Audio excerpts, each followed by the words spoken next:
Imana ishimwe cyane, twongeye gushimira Imana cyane kuri uyu mugoroba, umugoroba mwiza w'umugisha Imana ishimye kutugezaho turi amahoro, kugira ngo twongere tuganire namwe mwese mutwumva ubutumwa bwiza.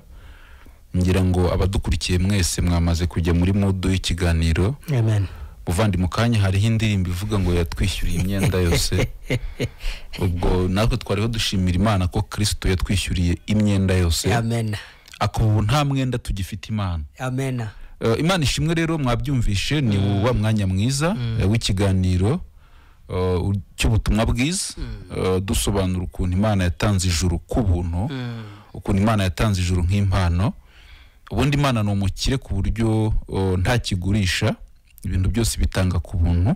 Ariko n'ijuru ku bari baratinze kumenya cyangwa se ku batarabimenya, ijuru naryo ni impano Imana yatangiye ubuntu. Ibyo bihura n'ibyanditswe. Amen. Abefesi igice cya 2:8 ngo twakijwe n'ubuntu kubwo kwizera, ngo ntago byavuye kuri twe ahubwo ni impano y'Imana. Amen. Rero turi gushimira Imana nyine kuri iyo mpano yashimye gutanga, ikayitanga ku bari mu isi bose.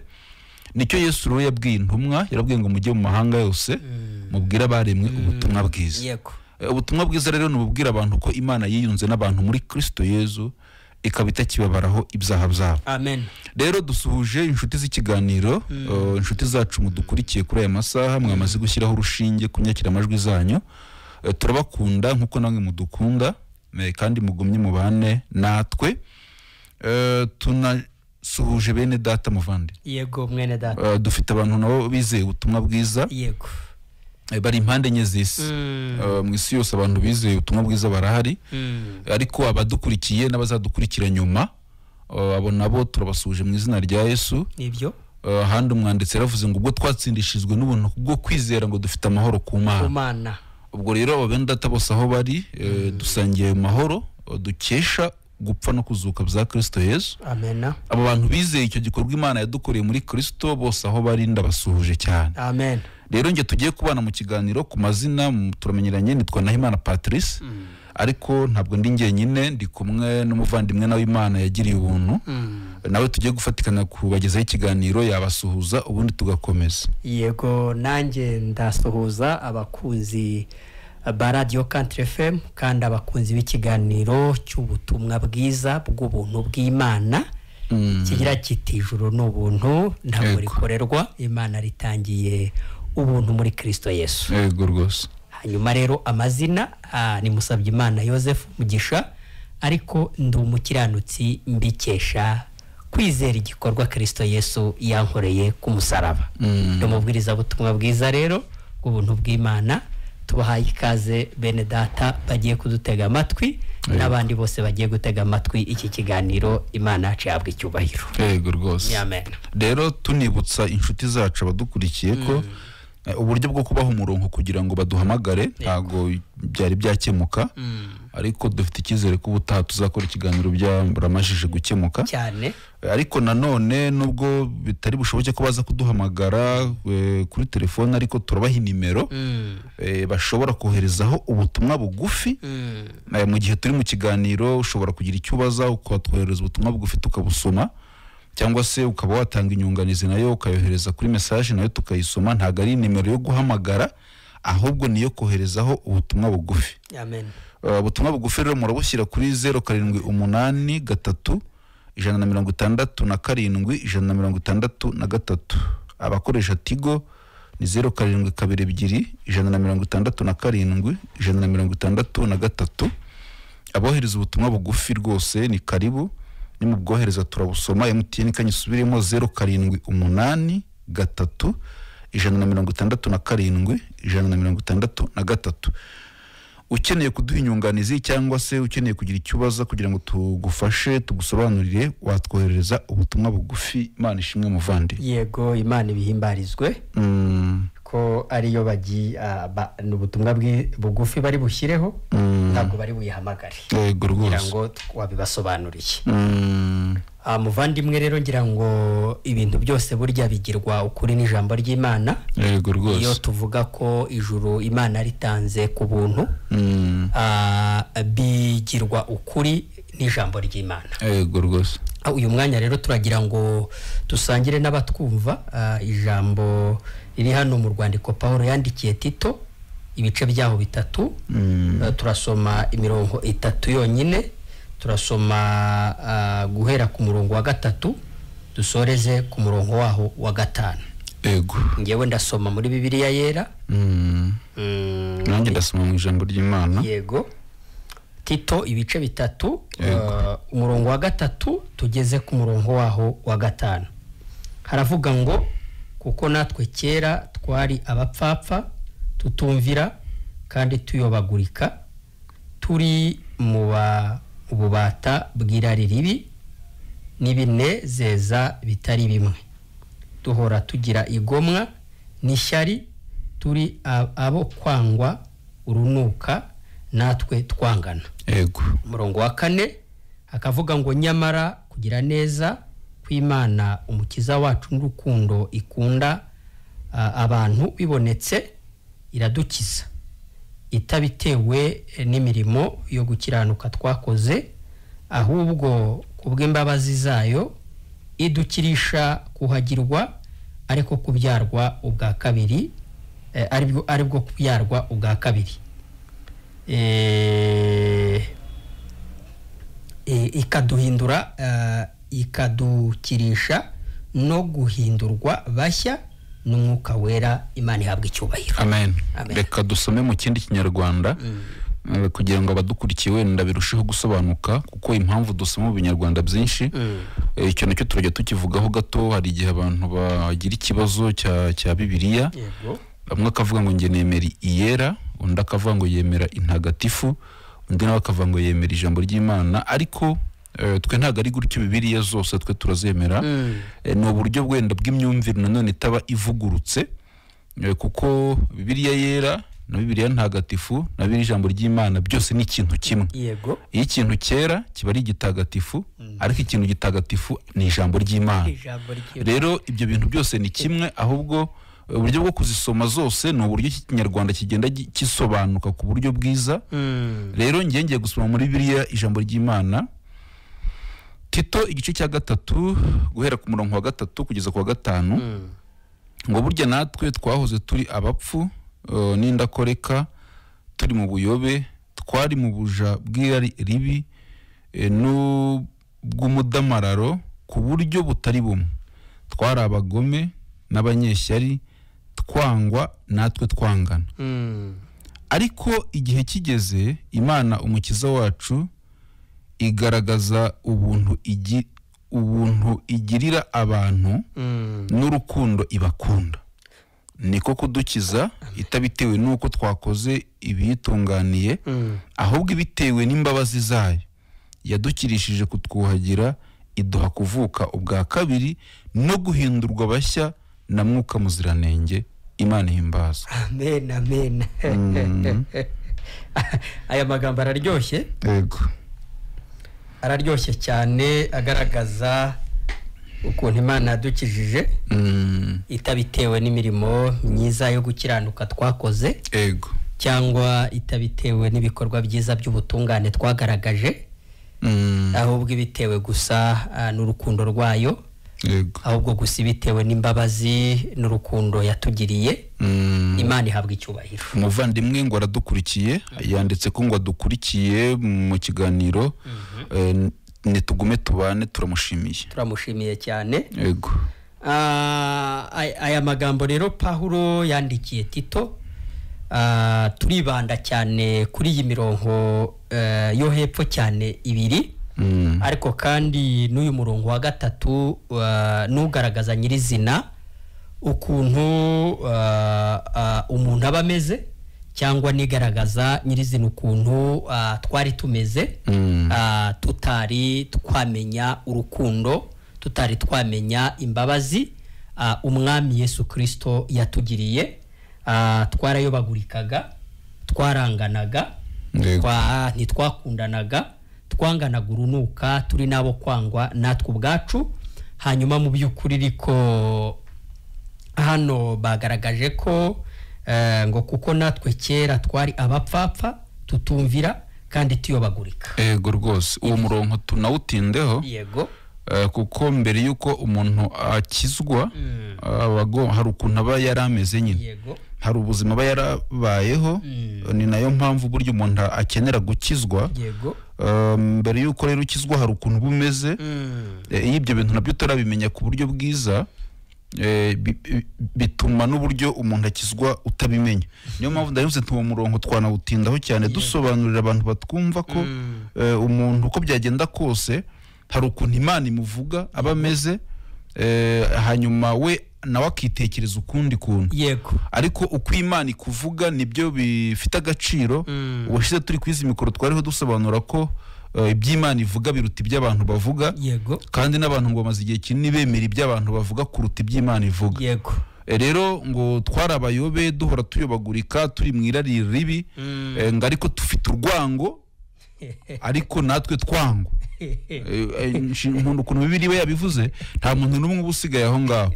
Twari babi turi mu irari ribi duhora tuyobagurika twangana urunuka ariko natwe batwanga.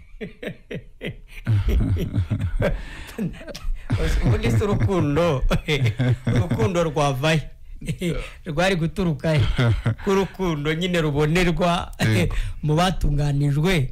Ariko ikintu gitangaje gusa nuko umuntu aba avuga ko afite urukundo, ariko ubundi urukundo nyine ruboneka nyirizina iyo umuntu yamaze kumenya Imana. Yego rwose. Ubundi uba hashingiye ukuntu umuntu avuka ameze, biba bisaba ko mbere yuko umuntu yumva gukizwa, uko umuntu akizwa abanza akanumva ikibazo umuntu yagize, kuko nabwo iyo utamenya ikibazo bituma n'igisubizo utakimenya. Ese ni ikihe kibazo umuntu yagize gituma umuntu akenera gukizwa? Rero umuntu yatandukanijwe n'Imana uhereye muri kavukire. Wenda dufite umwanya urambuye twanasoma imirongo myinshi, nubwo hano tubonye ngo twarayobaguritse turabapfapfa turi mu irari ribi, dufite urwango ariko natwe twangana n'abandi batwanga. Ni uburyo hano uyu mwanditsi babivuze, ariko ibindi binyarwanda byinshi hagenda havuga mu Baroma igice cya 5 ku mirongo yo hasi hagenda havuga igicumuro cy'umuntu umwe ari we Adamu cyatumye abantu twese duhinduka abanyabyaha. Ahandi akavuga ngo bose bakoze ibyaha ntibashyikira ubwiza bw'Imana. Rero umuntu avuka ari mubi, umuntu yatandukanijwe n'Imana uhereye muri kavukire, kuko impamvu iki kintu tuba tugomba kukivugaho nuko nanone iyo umuntu atamenya ikibazo n'igisubizo ntakimenya. Akenshi umuntu atekereza ko nibyo umunyarwanda yavuze ngo utazi yava burya nta nubwo yamenya iyajya rwose. Urumva muvandi, rimwe na rimwe nk'abantu badukurikira baramaze gushirwa ubutumwa bwiza ndabizi baba babyumva neza, ariko nk'abantu batabyumva akenshi twe tuvuga ko ijuru ari impano Imana yatanze ku buntu. Aha turaza kubibona ukuntu Imana yaje kudukiza itabitewe, kuko nta kintu na kimwe twari dufite Imana yari guheraho kugira ngo idukize. Niyo mpamvu yadukijije itabitewe n'ikintu icyo ari cyo cyose twakoze. Kubera iki? Kuki byasabye gutyo? Nuko umuntu yatandukanijwe n'Imana uhereye muri kavukire. Umuntu avukana icyaha kiba kimurimo, icyo ni cy'Imana ibara. Iyo bivuze ngo bose bakoze ibyaha ntibashyikira ubwiza bw'Imana, Imana ubundi yo irebera umuntu muri kavukire. Ntago Imana ikudefinisa irebye ibyo uri gukora cyangwa ibyo ujya wirirwa gukora, ahubwo Imana ireba kavukire. Imana ireba kavukire. Mu Bakorinto ba mbere igice cya 15 haravuga ngo nk'uko ubutaka ari cyangwa se ameze niko n'abandi b'ubutaka bose bameze, ariko ngo nk'uko uw'ijuru ari ngo niko n'ab'ijuru bandi bari. Tuza twivugire kuri uwo nguwo ubutaka na Adamu yari uw'ubutaka abyarira ubutaka. Yesu nawe yabigarutseho, yaravuze ngo ikibyarwa n'umubiri nacyo kiba ari umubiri. Ahandi hakavuga ngo umuntu w'inyama n'amaraso bisa ntashobora kuragwa ubwami bw'Imana, ntashobora kuragwa ingoma y'ijuru. Niyo mpamvu iyo biri bivuga ivuga Abadamu babiri, ivuga Adamu wa mbere watwokoje icyaha kikatuzanira urupfu, icyaha kikadushyira mu bwoba, icyaha kikadutinyisha Imana, icyaha kigatuma dutinya Imana, icyaha kigatuma dutinya aho tuzajya. Niyo mpamvu Imana ihimbazwe yatwohereje Adamu wa kabiri. Uwo turamuvugaho, tubanze tuvuge kuri Adamu wa mbere, uwo wazaniye abantu icyaha. Kandi muvandimwe, uyu wazaniye abantu icyaha, iyo uri kureba umuntu amaze guhinduka umunyabyaha kubera Adamu. Yego. Ibi bintu dusomye kuri uyu murongo wa 3 byose byahise byirundanyiriza mu mutima we. Yego rwose. Niyo mpamvu Yesu yavuze ngo ntabwo nabwirwa iby'abantu kuko nge ubwanjye nzi biba mu mitima yabo. Kuko mu mutima w'umuntu ariho harimo kwica. Yego. Hariho harimo kwiba. Hariho harimo kugomana. Yego. Hariho harimo ishyari. Hano muri aya magambo havuze ko ngo twagiraga igomwa. Yego. Tugira ishyari. Yego. Turi abapfapfa. Yego. Twangana. Natwe twangwa. Yego. Urumva tukimara guhinduka abanyabyaha kubera igicumuro cya Adamu mu muntu nibyo byahise byinjira muri we. Yego. Niyo mpamvu usomye urwandiko Paulo yandikiye Abagalatiya yangirana ibice 5 ku murongo wa 19. Yego. Iyo uri kureba imbuto za mwuka n'imbuto za kamere, ndivugira ku mbuto za kamere, Yego. harimo n'ishyari. Yego. Harimo n'igomwa. Urumva umuntu akimara kuba umunyabyaha muri we nibyo byinjiyemo. Ariko ikintu gitangaje nuko nubwo ibigibi turi kubivuga gutya, hari umuntu uba umeze gutya kandi avuga kwa Imana. Ni ikibazo kimwe mu bintu bimujija. Iyo usomye mu itangiriro uburyo Imana ivuga icyaha, Imana yivuga ko icyaha cyatumye abantu bose bahinduka abanyabyaha. Kimwe mu bintu bitangaje nuko ari icyaha abantu bajya bayoberwa. Yego. Kuko mu byaha byose ujya wihana cyangwa ujya ushaka kureka, icyaha cyaguhinduye umunyabyaha usa n'ujya ukibagirwa kandi aricyo kigutera ibindi. Iyo umuntu amaze wenda tuvuge yagize umujinya, Yego, mu mwanya muto akabona ntawe agifite, ajya ahita yitekereza ko ari yabaye mwiza. Yego. Kandi ubundi nyirizina ikintu cyamuteye umujinya cyo ubwacyo kiri muri we. Yego rwose. Niyo mpamvu Imana ivuga ibyaha, ntivuga ibyaha nk'imibare. Yego. Ahubwo yo ivuga icyaha nka kamere. Yego rwose. Ikavuga icyaha nk'umuntu. Sibyo? Yego rwose. Kuko nyirizina naho ibindi bikitwa imbuto zikomoka kuri cyo. Nza nibaza umuntu iyo avutse, aramutse avutse ari nk'umukobwa. Yego. Cyangwa se umuhungu bakamushyira nk'ahantu ntabonane n'abantu, agakura bakamugezaho ikintu buri kimwe icyo ari cyo cyose, uyu mwana ashobora gukura ahakuriye akamenya ibintu by'ingeso mbi. Urabona, turacyari kuvuga ku cyaha mu muntu. Mwe mwese mudukurikiye, turashaka kukumvisha, ariko sinazwe tubikumvisha ijambo ry'Imana. Yego. Turashaka kumvisha ukuntu wibeshye ku by'icyaha. Yego. Biravuga ngo iyo wibeshye ku by'icyaha wibeshya no ku byo gukiranuka. Ijana kurindi. Rero icyaha mu muntu ku rugero wari utanze, iyo umwana w'umuhungu avutse, ntabwo avukana ubwanwa. Yego. Avuka ntabwo. Yego. Ariko se muvandi ntabwo buba bumurimo? Hari ahandi abugurira? Ubwanwa buba bumurimo, ahubwo imyaka yo kumera ubwanwa yigeze burizana. Ni nk'umukobwa. Yego. Nawe burya avukana amabere. Yego. Ariko imyaka yo kuza kwayo yageze. Yego. Amabere arasohoka. Yego. Ntabwo burya turuka hanze ngo amwiteremo. Yego. Aba yarafite aremanwe nayo. Aremanwe nayo. Umuvandimwe waretse avuga ngo umuntu yarimanwe gukiranirwa mu cyaha, niho mama yamzariye. Yego. Niko Dawidi abivuga. Rero twongere dutanga urugero. Yego. Ku musatsi. Umusatsi duhora twiyogoshesha nk'abagabo, nta nubwo tunawukunda burya tuwiyogoshesha. Ufite uburyo wiyogoshesha rimwe bikaba bihagije igihe cyose nibyo wakora. Ariko uriyogoshesha bugacya ukongera ukagaruka, wakiyogoshesha bishatse kuvuga iki rero? Umusatsi utuye mu muntu. Icyo turi kuvuga ni igiki? Iyi Imana ivuga ko umuntu ari umunyabyaha, ntago ikora liste y'ibyo yakoze ku munsi. Wapi? Ahubwo Imana idefinisa umuntu ko ari umunyabyaha ishingiye kuri kavukire. Yego.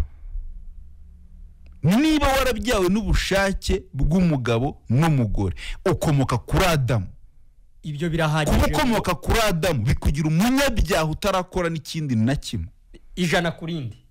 nubwo bitagukundira kuko ushyira mu bikorwa icyo uri cyo. uvuze umusatsi mpita nibuka imbyiro. Yego. Uzave muri dushe n'abadukurikiye bari kubyumva. Yego. Urakarabye uriyunyuguje, subirayo. Yego. Wongera ukarabe wisiriti. Yego. N'ubundi uzisanga. Yego rwose. Turi kuvuga ko umuntu avuka n'icyaha. Yego. Abantu badukurikiye mujye mutwumva neza. Wajijisha abantu bagenzi bawe, ukarwana n'ibyo wirebaho inyuma, ukagira ibyo ugenda ukemura, ntago tubyanze. Yego. Ukagira uburyo ugenda witwara neza, ntago tubyanze. Yego. Ariko Imana ireba mu mutima wawe kuko niho icyaha kiba. Yego. Icyaha kiba mu mutima wawe. Yesu niwe wabivuze, avuga ko icyanduza umuntu atari icyo afashe agitamira, ahubwo ikimwanduza ni ikiva mu mutima we. Yego. Ni ikigusohokamo. Mu yandi magambo, icyaha kigutuyemo, icyaha kikubamo, icyo cyaha kikubamo. Ese abantu benshi bakunda kwigana aya magambo Paulo yavuze mu gice cya 7 cy'Abaroma, bavuga ngo nshaka gukora ibyiza ibi bikanye. Ese bundi nkunda kubaza abantu kw'ibyaha ari bibi ko nta n'umuntu ubikunda. Waguha ikizamini cyo kubireka byose ukaba samfoti, wabishobora? Ntabwo byashoboka. None se nyine muvandi n'abadukurikiye bariho baratwumva, niba kubireka byose bidashoboka, ubwo umuntu ameze ate? Kuki abantu batajya bitekereza kuki ibintu wanga ujye ubikora? Kuri icyo gice nyine waruvuze cya 7 mu Baroma, yego, niho avuga ngo ibyo ni ukuvuga muri kamere yanjye. Yego rwose. Nta kiza kimbamo.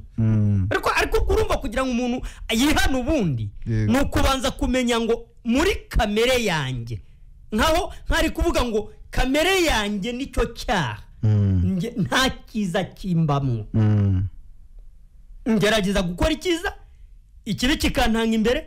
Ibyo ni ukuvuga ngo muri kamere yanjye nta kiza kimbamo. Dufite umwanya, reka dusome ibyo bintu. Mwe mwese mudukurikiye, ni igice cya 7 cy'Abaroma, kamere ku murongo wa 17. Yego. Paulo niwe uri kuvuga aya magambo. Bityo rero singe ubikora, ahubwo n'ibyaha binyaritsemo. Nzi rero ko muri kamere yanjye, ni ukuvuga muri kamere yanjye nta kiza kimbamo. Ubushake bwo gukora icyiza ndabufite, ariko kubikora simbishobora. Ibyiza nshaka sibyo nkora, naho ibibi ndashaka akaba ari byo nkora. Ubwo rero nkora ibyo ndashaka, singe uw'ikibikora, ahubwo n'icyaha cyanyaritsemo. Ubwo urumva ntavuze ibyaha nk'uvuze byinshi. Yego. Avuze ibyaha nk'uvuze kimwe. Yego rwose. Urumva ku mibare y'Imana, Imana yo niba uvuka kuri Adamu, uvuka n'icyaha kiguhindura umunyabyaha 100%. Ariko ngo umuntu ubundi uwo niwo muntu nyine. Ngira ngo abaradukurikiye bajye batwumva neza, bajye batwumva neza uburyo Imana definise umunyabyaha. Ikudefinise uhereye muri kavukire. Niba uvuka ku bushake bw'umugabo n'umugore, nari nigeze mbivuga, Yesu yarabivuze, umuntu wabyawe n'ubushake bw'umugabo n'umugore, ikibyarwa n'umubiri nacyo kiba ari umubiri. Umuntu w'inyama n'amaraso bisa ntashobora kuragwa ingoma y'ijuru. Yego. Niyo mpamvu hano twasomye ngo twisanze twangwa ariko natwe twangana. Yego. Twisangana ishyari, twisangana kuyobagurika, twisangana kujya gushaka Imana, twisangana gufuragurika dushaka kugira ngo dukorere Imana itwemere. Twisanga kutumvi, twisangamwo kutumvira Imana. Twisanga tutumvira, dushaka kumvira biranga. Yakobo byandika yaravuze ngo iyo ucumuye itegeko rimwe mu mategeko y'Imana uyishe yose. Niba waregeze ucumura itegeko rimwe, yose warayishe. Ibice 2 umurongo w'10. Yego. Ucumura rimwe ukabuyishe yose. Bishaje kuvuga ngo rero, kuvuga ngo hari uko wabigenza ukeza kamere yawe ntibibaho. Igihano cy'umunyabyaha ni urupfu, niko Imana yavuze, kandi ntabwo ishobora kwisubiraho. Ibihe sinjye wabyanditse, Abaroma igice cya 6, ibihembo by'ibyaha ni urupfu. niba umuntu yaravukanye icyaha kimuhindura umunyabyaha uwo muntu akwiye urupfu sinjye ubivuze n'Imana yabivuze niyo yabivuze ariko kandi ni nako yari yavuze yego rwose yari yabwiye Adamu ngo nurya kuri icyo giti ku mbuto zacyo no gupfa uzagira gute uzapfa yego rwose rero mwe mwese mutwumva umuntu wese witwa umuntu kubera uko kunda aba yaravukanye icyaha cy'inkomoko kiguhindura umunyabyaha ubishaka utanabishaka kuko ubundi sinzi niba abantu bajya babitekerezaho nta shuri ribaho tuzi mu mashuri tuzi nta shuri ryigisha gukora ibyaha ntaribaho nta n'umubyeyi ujya wigisha umwana gukora ibyaha ese kuki umuntu abikora ntimwumva ko ari kavukire erega uzarebe nawe nta gipapuro kiba mu nzu wanditseho ibyaha ujya ukora ego kuko burya iyo turi kuvuga iyi nyigisho y'ubutumwa bwiza abantu ati buri kutubwira ngo dukore ibyaha ngo kugira ngo ubuntu busage urugero iyo uhagurutse mu rugo ukagenda ukagira ibyo wisangamwo wakoze ntawo uba wabisomye nta n'ibyo wanditse ku rupapuro byibera mu nzu yawe ntaho biri ikindi uvuze ikintu cyiza dukunda no kukibazwa n'abantu benshi abantu bakananirwa kumva ubutumwa bwiza bw'umukiro yego bakadutekereza nk'abari kubabwira ngo bakore ibyaha ariko se turakubwira ngo ubikore gute kandi ubigira kuko hari ikintu abantu batajya banumva neza nta butumwa bubaho bwigisha abantu gukora ibyaha ahubwo gukora ibyaha ni kavukire ese ibyo ujya ukora utaratwumva ibyo wabikoreye iki wakwigisha umuntu gukora icyo ari cyo se wowe ubwawe uri icyaha wowe uyivugira ko ushaka gukora ibyiza ariko ibi bikagutanga urasa ibyo ngibyo nitwe twabikubwiye niko umuntu akoze ntihari n'abajya bafata amasengesho yo kugira ngo Imana ibakize gukora ibyaha barayafata ariko kandi natwe tutarakizwa natwe twarayafataga muvandimwe ikibazo rero ibiramambo abo bantu bose genda ushaka abantu muri kutwumva mutekereza muryo shaka umuntu dufite abantu bihanye dufite umuntu udashobora kurara atihanye tekereza ko ubu harimo n'abadukurikiye dukeneye umuntu kuri izi mikoro twatanze umurongo atwoherereze message niba hari umuntu waretse ibyaha byose 100% ubu tuvugana akaba ari samfote nta cyahagira aze kuduha message uwo muntu natwe twamushaka ariko uwo ntabaho turabihamya duhuza n'ijambo ry'Imana ukanarira hari nabihana banarira aho muririmbye arabivuga naho warira ukicuza ukanababara ngo ntibyari ibicumuro ntabwo byagukuraho ibyaha ntibishoboka ntabwo ibyaha bishobora kukuva abadukurikiye muri abahamya tugiye kubabwira ahubwo icyo umuntu yakora ahubwo ngo ibyo ngo twakora byose ngo n'umwete wacu ngo n'agahinda gasaza ngo n'amarira adashira byose ntibyashobora kudukuraho ibyaha yego kandi abantu babashaka ngo tubabwire ibyo bakora babashaka ngo tubabwire kwicuza tubabwire kurira no kubabara turamubwira ibintu yakoze ibyo byose warabikoze biranga byarana ibintu wakoze imyaka kabishize 30 10 5 mu kiganiro twakoze cyatambutse twavuze bijambo rivuga ngo iyo nukuma umutu udakiza yego rwose umutu utavura yego abantu bitiranye ibintu abantu ku mibanire y'abantu n'abandi imibanire y'abantu n'abandi bana n'abantu neza reka nyine ibyaha ntagira ububangamira uburi inyangamugayo n'igihugu gikenera inyangamugayo igihugu gikenera abantu bafite imico n'imyifatire indangagaciro nta kibazo tubifiteho nta na gito ariko nitujya mu cyitwa ijambo ry'Imana twinjiye mu mwuka ubwo tugiye kukine ntabwo tusigara kuko ushobora kujijisha umuntu mugenzi wawe biranashoboka ukamwereka kuri mwiza akabona uri na mwiza ariko turi kuvuga Imana ireba mu mutima kuko Imana irebera icyaha kure ntabwo Imana ireba icyasohotse oya ireba ikigutuyemo kitarasohoka ireba itangira yego na Alpha na Omega iyo ireba mu mutima nta handi hishwa umuntu mugenzi wawe wamuhisha ntacyo nimwitwararike mubana amahoro mukora ibyiza ntabwo tubyanze ariko nitugera mu iyobokamana uzi ko Imana ireba umuntu ngo imubona ko agotomera ibyaha nk'amazi. Yego rwose. Ikaba ngo dore n'abamarayika ubwa. Yego. N'abamarayika ngo yibareba ikubabona ngabonamwe amafuti ngo nijuru n'amagambo ari muri Yobu ngo ntabwo ritunganye imbere yayo ngo nkanswe umuntu w'igicamuke wangiritse ngo ugotomera ibyaha nk'amazi. Yego. Uko niko Imana iz'umuntu ubundi. Yego rwose. Imuzi ko nk'ugotomera ibyaha nk'amazi. Rero iyo turi kuvuga ibi bintu ntabwo tuba turi kubwira abantu ngo turi kubigisha gukora ibyaha, ahubwo Imana izi umuntu nk'ubigotomera. Yego rwose. Rero tunasubiza ikindi cy'abantu badutekereza bagashaka ngo tubabwire ikindi kintu bifuza muri kamere zabo ariko kitari ubutumwa bwiza. Yego.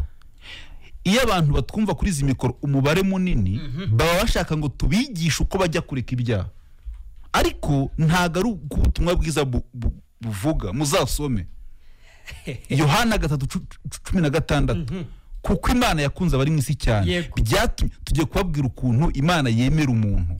Hari uburyo abantu bagenzi bawe bakwemera, hari n'uburyo Imana yakwemera. Ntago Imana ikwemera nk'uko abantu bakwemera. Imana mu Baheburayo igice cya 9 haravanga amaraso atavuye. Ntago habaho kubabarira icyaha. Yego. Ntago Imana ishobora kukubabarira icyaha amaraso atamenetse. Ubwo bivuze ngo kugira ngo Imana ibabarire umunyacyaha agomba urupfu.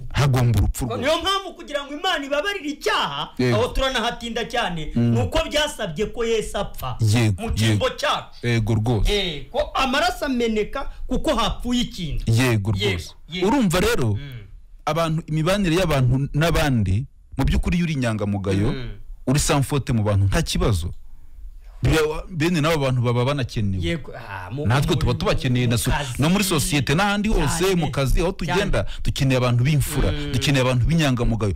Ibyo nta kibazo tubifite. Ariko ijambo ry'Imana rivuga ko gukiranuka k'umuntu Yobu 35. Yego rwose. Ngo gukiranuka k'umuntu niwe kwagira icyo kumarira. Nongo nyine kugira ibikorwa byiza, kwitwararika, kwirinda byongera kukugarukira wowe. Yego. Bikugirira inyungu mu buzima busanzwe muri societe. Tuvuge ngo kudasambana niwe bifitiye inyungu, kutiba bigufitiye inyungu, kuba inyangamugayo bigufitiye inyungu, kuguzwa amafaranga ukishyura bigufitiye inyungu. Ariko ntabwo harimo inzira yakujyana mu ijuru. Yego rwose. Niyo wabikora byose dufite ingero nyinshi mu byanditswe. Yego. Uwitwa Korneliyo yari inyangamugayo, Bibiliya iramuvuga yari inyangamugayo, asenga 3 ku munsi akabitoza nabi we mu rugo.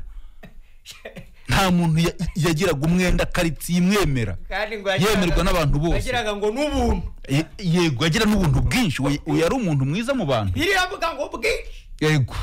Ariko Imana iramubwira ati Korneliyo tumira Petero akubwira ikintu cyagukizanya nabi wawe mu rugo. Nyabune mwebwe mutwumva.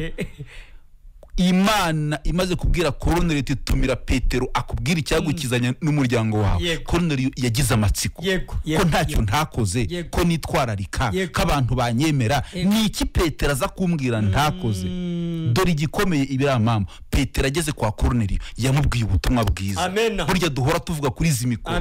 Yarahageze asanga bafite amatsiko y'icyo ari bubabwire.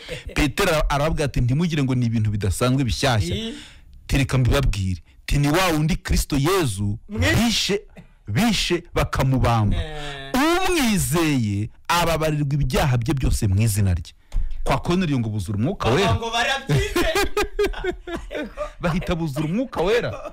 Ariko ziko kujya mu ijuru ariko kintu Imana yoroheje. Biroroshye ahubwo nuko abantu bashaka kujya mu ijuru ku mbaraga zabo. Ariko urumva ijambo Petero yavuze ko abahanuzi bose ngo baramuhamije, ngo bavuga ko umwizera wese wazababarirwa ibyaha ku bw'izina rye, ngo bahita buzura umwuka wera. Ariko ntangazwa nuko iyo tubwiye abantu ko kwizera Kristo ubabarirwa ibyaha byawe byose, aho kugira ngo abyumve yakira imbabazi z'Imana, yakira incungu yabonetse, yemera igitambo cyamutambiwe igorogota, Yohana amubonye yaravuze ati dore noneho wa ntama w'Imana ukuraho ibyaha by'abari mu isi. Iyo niyo nkuru nziza, dore ikintu gikomeye, ubwo nibwo butumwa bwiza. Turakubwira ngo yakuyeho, wowe kavuga ati kugira ati mbyizere gusa ibyo byonyine, ibyo byonyine, ati nasabye n'imbabazi, ati nasabye penetensiya, ati ntatuye. Oye, wikagana nukwemera ibyo Yesu yakoze. Yego, hano twasomye bavuze ngo mu gihe twari tukimeze ucyo turi abanyabyaha, ngo nyamara igihe kigeze, haleluya, Imana iradukiza, haleluya, idukiza itabitewe n'ikintu twakoze cyacu. Ariko tinda twasomye kugira neza kw'Imana, urukundo Imana ikunda abantu bibonetse. Imana ishimwe ko turi mu gihe cyiza cy'umunsi w'agakiza, turi mu gihe cy'isezerano rishya, turi mu gihe cy'imbabazi. Hano batubwiye ngo igihe kigeze, Imana igaragaza urukundo ikunda abantu. Amen. Itabitewe n'ikintu twakoze, iradukiza, itabitewe n'imirimo yacu twakoze. Bayivuze ngo itabitewe n'imirimo yo gukiranuka. Yego rwose, bihita byumvikana rero. Byumvikane cya kinyoma kivuga ngo tuzajyanwa mu ijuru n'imirimo yo gukiranuka. Oya, iradukiza itabitewe n'imirimo yo gukiranuka twakoze. Aho muri icyo kinyarwanda ho havuze ngo itabitewe n'imirimo y'ubutungane. Hano hari havuze ngo niko kudukiza itabitewe nuko twakoze ibiyitunganiye, ahubwo ibitewe n'imbabazi zayo. Amen. Yadukirishije kutwuhagira, Amen, iduha kuvuka ubwa kabiri, no guhindurwa bashya na Mwuka Muziranenge. Amen, amen. Twahinduwe bashya na Mwuka Muziranenge. Urumva, itabitewe n'ibyo twakoze, idukirisha kutubyara ubwa kabiri. Haleluya. Muvandi, yego, kuvuka ubwa kabiri ni ukubaho, ni ukongera kubaho. Abantu barabyitiranya, duhora tubisobanura ko tuzaguma tubivuga. Yego, iyo birivuze ko umuntu avuka ubwa kabiri, na Nikodemu Yesu yarabimubwiye, yaravuga ati nutavuka ubwa kabiri ntabwo ushobora kuragwa ingoma y'ijuru. Ariko kuvuka ubwa kabiri abantu babitekereza mu buryo butari bwo. Yego, abantu batekereza ko kuvuka ubwa kabiri ari ukubatizwa mu mazi menshi, ariko ntabwo ari byo. Kuvuka ubwa kabiri, kubatizwa nyine byitwa kubatizwa. Yego, ariko hari no kuvuka. Yego, kandi ni n'ikinyarwanda byumvikana neza. Ntabwo kubatizwa ari ukuvuka. Yego, ntabwo hari ukuvuka ubwa kabiri. Kuvuka ubwa kabiri ni ukubaho, ni igikorwa Imana ikora umuntu atakigize mu ruhare. Nk'uko ku ivuko rya mbere washidutse uvutse nta ruhare rwawe rurimo, niko no mu ivuko rya kabiri ubyarwa na Mwuka Muziranenge. Bigenda bite rero? Imana ni umwuka, n'abayisenga bayisengera mu kuri ndetse no mu mwuka. Uburyo Imana ibyara rero, ibyara mu mwuka, ntabwo ibyara nk'umuntu. Ibyara mu mwuka gute rero? Yesu yaravuze ngo amagambo mbabwira niwo mwuka kandi niyo bugingo. Iyo wumvise ijambo ry'Imana ukaryizera, uravuka, uhita ubaho. Ububayo niyo mpamvu byanditswe bivuga ngo namwe abari bapfuye. Yego rwose, muzize ibyaha n'ibicumuro, ariko Imana yaratuzuye. Yego, ni kuri iryo jambo haruvuze ngo uhita ubaho. Yego rwose, uhita ubaho, uhita ubaho, kandi ukabaho uri ikiremwa gishya. Niyo mpamvu ikibyarwa n'umubiri aba ari umubiri. Twavutse ubwa mbere. Ese kuki biri byita kuvuka ubwa kabiri? Ubwo byumvikanisha neza ko hari no umuntu aba yaravutse ubwa mbere. Ubwo bivuze ngo ivuko rya mbere rifite ikibazo. Nikodemu byaramucanze, ahita ngo abaza Yesu ati none se ubwo biragenda bite? Ase ndasubira mu nda ya mama nongere mvuke? Kuvuka ubwa kabiri ubwo bigenda bite? Ubwanwa ndasubira mu nda ya mama. Ariko Yesu yaramubwiye ati witangazwa nuko nkubwiye ibyo bintu. Ati bisa nuko Mose yamanitse inzoka mu butayu. Amen. Abariwe n'inzoka bayirebaho bagakira. Ati niko umwana w'umuntu akwiye kumanikwa. Kristo Yesu yarivugaga ati niko akwiye kumanikwa. Ati kugira ngo umureba akamwizera akire kurimbuka, ahubwo ahabwe ubugingo buhoraho. Amen. Iyo urebye Kristo amanitse Golgota azira wowe, azira ibyaha byawe, kumureba n'amaso y'umwuka ntabwo ari ukujyayo. Ntabwo ari ukujyayo, kuko abagiyeyo n'indege bagarukiyeho ndetse n'abongera bavuga ngo bageze aho yahambwe. Ibyo ntacyo bimaze. niba cabe barakujyanye no mu mvaye bisaba ahubwo kubishurwa ukabyizera. Ese niki cyatumye Kristo, ubundi njya nkunda kubaza abantu, Yesu Kristo utaregeza akora icyaha, wabaye mu isi, niwe muntu wabaye mu isi ntiyakora icyaha, abadukurikiye turabyemerana. Amen. Hanyuma ko Gorogota wari umusozi ujyanwaho ibivume, yego, ubundi Yesu Kristo kuki nawe bamujyanyeyo? bagombaga kumujyanayo kubera ko yari yahindutse icyaha. Yego rwose. Kuko abantu nibumva ngo kuba umukiranutsi ntitubikomora muri twe, ahubwo tubikomora ku cyo Kristo yakoze, nuko Kristo Yesu yahindutse icyaha. Kandi umusozi wa Gorogota wajyagaho ibivume, aho niho nari nkwiriye kujya. Yego rwose. Nubwo ntari kujya Gorogota nko ku musozi, nari nkwiriye kujya mu muriro utazima, umuntu nkababazwa by'iteka ryose. Ariko Gorogota Kristo Yesu yagiyeho yamaze kubarwaho ibyaha byacu. Noneho kubarwaho ibyaha byacu bivuze ngo ubwo natwe twari tubazweho gukiranuka kwa Kristo. Okay. Ntekereza ko Kristo Yesu kujyanwa i Gorogota yari yabaye mubi kubera twebwe. Yego. Ubundi biratangaje kubona asiga ubwiza n'icyubahiro mu ijuru, akavukira mu isi. Ubundi abahanuzi bari baramuhanuye ko Mesiya azaza gucungura isi. Yego. Abahanuzi bose baramuhanuye, ba Yesaya baramuhanuye, n'abandi abahanuzi bose bahanuraga ibya Kristo Yesu. Yego. Noneho kubera ko abahanuzi bavugaga ko azaza ari umwami, abantu bamutegereza muri mudu bazi ku mwami, ko azaza no kubakiza ingoma ya Roma, ingoma ngo y'igitugu. Ariko nabwo baramutekereza nk'umuntu uzaza nk'umwami akavukira ibwami. Yego. Imana ihimbaza ngo yasize ubwiza n'icyubahiro mu ijuru, aca bugufi, azavukira mu aca mu mwari Mariya, avukira mu rugo rw'ababaje. Uko abandi bavukira muri maternité, avukira mu kiraro cy'abashumba. Haleluya. Mwumva uko guca bugufi. Amena. Yambara kamero k'umuntu, aremera, yambara umubiri w'icyaha. Umwe Herode ngo yaramurebye akadavuga ati uyu mugabo ko nta cyaha ndi kumubonaho, timwaretse tukamurekura. N'abanditsi abamushinjaga nabo ngo bashatse amakosa yo kumushinja ibyaha, ariko ngo nabo babura icyo bamushinja. Yego rwose. Bakajya bavuga ati turamuhora gusa ko yigereranije. Ibiramambo rero ikintu gishimishije, Herode akora siyasa yo kugira ngo arebe ko amurekura. Abwira imbaga y'abantu atereka nzane igisambo kabuhariwe cyitwa Baraba mfite muri gereza, ngiye kukizana ngihagarikane na Yesu, nimurangiza mwe murambwira uwo tubamba n'uwo turekura gataha. Imbaga y'abantu bose baravuga ngo Kristo Yesu abambwe, barabatahe. Imana ihimbaza. Amena. Imana ihimbaza. Aregaga kuyu mugoro uhagararanye na Kristo Yesu, Kristo yabambwa azira ibyaha byawe gatahura amahoro. Amena. Niko Baraba byagenze. Icyazanye Kristo mu isi kwari ukugira ngo aze kwishyiraho ibyaha byacu byose, ariko ntibigarukiraho, ahanwe n'igihano twagombaga guhanwa.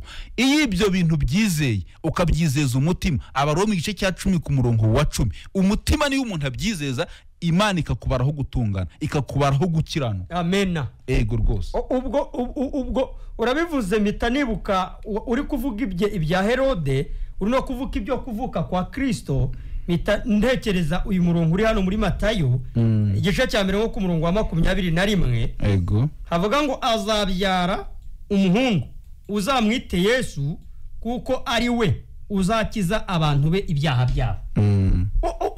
Azabyara umuhungu, uzamwite Yesu, kuko ari we uzakiza abantu be ibyaha byabo. Ariko se nk'ibyo bintu ntabwo bisobanutse. Mariya baramubwiye ngo uzabyara umwana w'umuhungu, uzamwitende Yesu, ngo kuko ari uzakiza abantu be.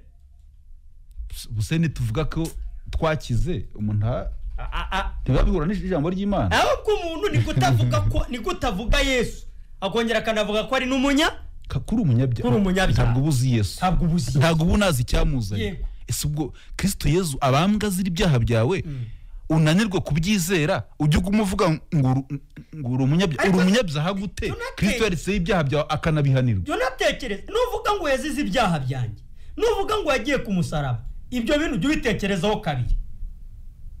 Utekereza kuri icyo kintu uri kuvuga, utekereza ariko koko Yesu yagiye ku musaraba azira ibyaha byanjye, ni gute nanjye naguma ndi umunyabyaha? Kuvuga ko uri umunyabyaha ni ukuba gusa ari byo bya bindi ijambo ry'Imana rivuga ngo bashimisha umunwa ariko imitima yabo ikamba kure. Ngo ukwiye kumenya ngo urupfu rwa Yesu rwakuyeho igihano wagombaga guhanwa 100%. Ego, ntekereza ko umwanya usigaye dusiganye iminota igera nko muri 7 ntitwanyuza amaso mu message inshuti zacu zatwoherereje. Yego, niyo nzima Claude, ndabizi turaziranye riharanyumva. Twagushimiye ko dukurikiye mu kiganiro. Yarari hatubwira ati mukomeze mubwira abantu ijambo ry'Imana, ariko nawe yaradukurikiye nyine. Imana imuhe umugisha. Yego, turanamusuhuje kandi cyane. Yego, undi yatwandikiye ngo reka mbabwire ukuri, hari icyaha mbora nicuza ariko cyaranze pe ni Clementine, ni mumfashe mumbwire uko nzabigenza. Clementine uri kutwumva nawe, wafasha Clementine kuba hari icyaha ahora yicuza ariko kikaba cyaranze? Clementine icyo cyaha ahora yicuza Clementine rwose cyamunaniye kugira ngo icyo cyaha kigende, nuko akwiye kubanza kumenya umuti w'ibyaha icyo Imana yakoreye icyaha. Clementine, ntekereza ko bimwe mu bikugora nyine ntabwo kitubwiye ariko wowe urakizi, ariko ubundi utekereza ko icyo ngicyo ari cyo cyonyine gusa kikubamo. Ibigutuyemo byo ni byinshi, ariko ni ukugira ngo muvandi, kugira ngo umuntu akire icyaha n'imbaraga zacyo, nuko akwiye kubanza kumenya ko hari uwamubabariye ibyaha. Mbere yo kurwana no kuvuga ngo ndagikora ngo nkongera ngo ejo bikongera ngo oya, banza umenye ngo hari uwazize ibyaha byanjye. Icyo nicyo nabanza gusa kubwira Clementine, ngo menya ngo yaba ari icyo cyananiye, yaba n'ibindi bindi byose mfite ari byo njya nibonaho n'ibyo ntajya nibonaho, umukiza wanjye witwa Yesu Imana yabimubazeho, arabizira. Kubizira kwa Yesu rero nge byampinduye kuba umukiranutsi imbere y'Imana. Numenya ngo ndi umukiranutsi kubera icyo gikorwa Kristo Yesu yakoze, ibyo nibyo byitwa kuvuka ubwa kabiri. Yego, urakira ubuzima bw'abana b'Imana nyine. Yego rwose. Naho kukubwira ngo nta wundi muti twakubwira kwiriza ubusa, ntekereza ko no kwiriza ubusa ubyirije ubusa. Yego, ariko umuti nsubiremo, kuko nubwo yabajije ari umwe ariko abayabarije benshi. Yego, umuti ni ukumenya ngo nugupfa, niko ibyanditswe byera bivuga. Rero ngo nugupfa, gupfa gute? Ni naho rya jambo bajya batubaza ngo mbese dukomeze gukora ibyaha kugira ngo ubuntu busage, hakavuga ngo mbese twabapfuye ku byaha twakomeza kuramira muri byo dute? Nugupfa, kandi gupfa gute? Nukumenya ngo hari apfuye bukimbo cyawe. Ubundi uretse ko Clementine yarakibajije ari we gusa, ariko aba bafite icyo kibazo ni na benshi. Kandi reka tukubwire ngo ntago uzigera wihana ibyaha ngo bigushireho. Yego, nicyo twari twaheriyeho kare dusobanura, kuko uretse no kugushiraho ikibazo wihana ibyo ujya ubona, ariko icyaha bundi kikubamo, cyaha kigutuyemo, wihana ibyera ku cyaha kikubamo. Ariko n'ubundi ntaho wabicikira. Yego, njya nkunda kubwira abantu ubundi katwivugire ku kurakara. Ninde muntu ujya ukora bije yo kurakara ku buryo wavuga ngo ejo ngo nzarakara? Urumva uburyo icyaha giteye mu muntu, iyo haje ikikurakaza wiruta uruvurakaye nyine. Burya rero kurakara n'igihe utarakaye, kurakara ntibiba byaguhunze, n'ubundi buri umunyamuriro biba bikubamo. ushobora kubona umuntu ari guseka mu wundi mwanya ukagira ngo siwe. Yesu savuga bigendanye Yesu ugira ngo biba bigenze bite? Kurakara nubwo ari guseka ariko kurakara bimubamo. Iyi Imana rero idefinisi icyaha twari twabivuze ireba kavukire. Kuba rero hari ibyo ujya wibonaho wanihannye bikanga, menya ko Imana ikwita umunyabyaha irebye muri kavukire, ahubwo umuti niwo twasobanuye umwanya munini. Emera izere ko Imana yambitse Kristo umubiri w'icyaha cyawe. Imana igafata Kristo ikamushenjagura. Ubuhanuzi bwa Yesaya ngo yashenjaguriwe gukiranirwa kwacu, igihano kiduhesha amahoro cyabaye kuri Kristo. Emera imbabazi, ahubwo si ibyo bintu byakunaniye. Emera ko kubera urukundo rwinshi rw'Imana, Imana yagutangiye impungano yabyo. Ufite igitambo nka Kristo gikuraho ibyaha. Nicyo ukwiye kwizera. Ego. Abandi bagiye bandika batubwira ngo baradukurikiye mu kiganiro. Witwa Elisa yavuze ngo mwiriwe neza. Ngo nanjye ndibo Imana yahereye ijuru ubuntu. Imana ishimwe cyane, ngo turabakunda. Abandi bavugaga ko yavuze ngo nanjye nizeye ijuru ku buntu, narakijwe ndamahoro. Komeza ugubwe neza muvandimwe. Undi yavuze ngo icyo kiganiro turagikunda cyane, mujye muguma mu kitugezeho, uzajya ugumucyumve kuwa 4 guhera saa 2. Yego. Ubutumwa ni bwinshi ariko iminota nayiba yagiye. Badukurikiye abo tutabusomye mwihangane rwose. Mwihangane ubwo naho butaha message ni nyinshi cyane. Message ni nyinshi cyagiye. Reka tubwire abantu ko ibi biganiro n'ubu nonaha ugiye kuri YouTube ufite telefone yawe nini ukandikamo ngo Ijuru Ntirikorerwa TV, ibi biganiro ukomeza kubikurikirana. Yego rwose. Kandi hari nimero wakwandikira ikagushyira no ku rubuga rwa WhatsApp ya 0784 42 57 0784 42 57. Iyo niyo wandikira ikagushyira ku rubuga rwa WhatsApp narwo rukomeza gusobanuririrwaho ukuntu ijuru Imana ritangiye ubuntu muri Kristo Yesu. Imana ishimwe cyane ko mwadukurikiye mwese. Turabakunda kandi ubwo naho kuwa 4 utaha inimero ngendanwa yanjye Patrice ni ya yindi mwari muri koherezaho message ni 0783 167 Yego. Yanjye ni 079 18 25 900 079 18 25 Hari nindi ya 078 39 26 335. Iyo ngiye abenshi barayisangana. Mwakoze abo twabanye mu kiganiro mwese, uyaduhaye umukoro aravuze ngo ubutaha mudufashe muzatubwire aho amategeko y'Imana yavuye, ari ninde wayazanye, niko ari kubaza. Sawa rero mwakoze mwese abo twabanye, naho kuwa 4 utaha.